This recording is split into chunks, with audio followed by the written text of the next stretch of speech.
like because this boy was really mean and he like threatened me like in 5th grade, and he threatened me with to stab me with a knife. So I like told him the reasons why, and like I told him he's gonna be stupid and foolish to do this, and then you're gonna It be. was always like, it was always boys that would always like pick on me, and they would just like make fun of like my skin or like my hair or like how white I am. Maybe they call me like a white girl, or like they would just like, you're not black or something like that. And they would just like this one guy, he like pushed me off a brick wall. Yeah, it got real. Pushed me off a brick wall, and it was on my bus. Like the bullies were on my bus, and so I was trying to sit in the back, and like I would hang out with like the older kids, the 8th graders. But they would just go in on me. The guys would, and yeah, they would just like push me, like actual like bullying stuff. Like they would just like shove me in the hall. He was attacked and verbally and physically sometimes because he was gay. So there's a lot of homophobic comments going around. About 5 people harassing me at that point in time, and just making my life, 6 people, making my life just miserable at work. Every little thing I did, they would report. They wouldn't speak to me. I find out that they were saying things about me behind my back. When they couldn't do their job, they were blaming me for it instead of taking on the responsibility themselves.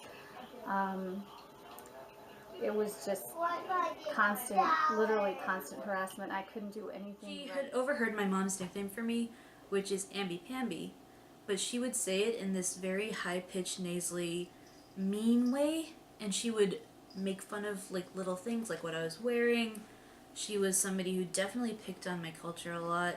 But then she would have her mom and her grandmother join in, and they would all sit in their car and shout at me. And one time we were playing tag, and I went out of my way to include her in the game. It was tag or wood chips or something weird like that. And I went out of my way to include her in the game. And when she lost, she had a walkie-talkie, and she was talking to her grandmother over this walkie-talkie during recess. And all of a sudden, I see her grandmother's car pull up on the side of the playground, and she got out and grabbed me by the arm and took me to a bench and told me that if I ever caused any trouble for her granddaughter again, she was gonna get me kicked out of the school.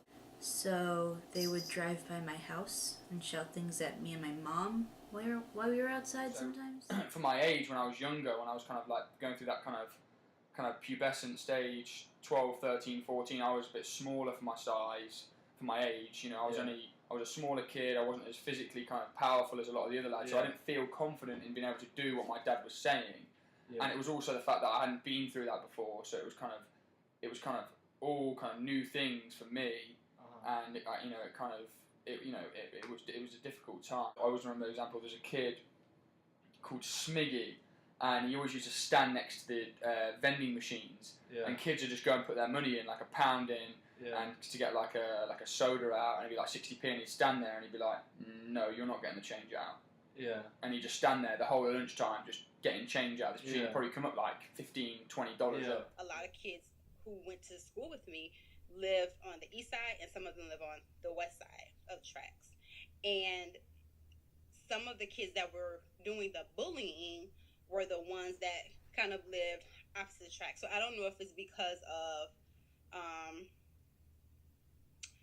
I don't want to really say, I don't know if it's because of where we lived, or the difference between the social classes that kind of separated it.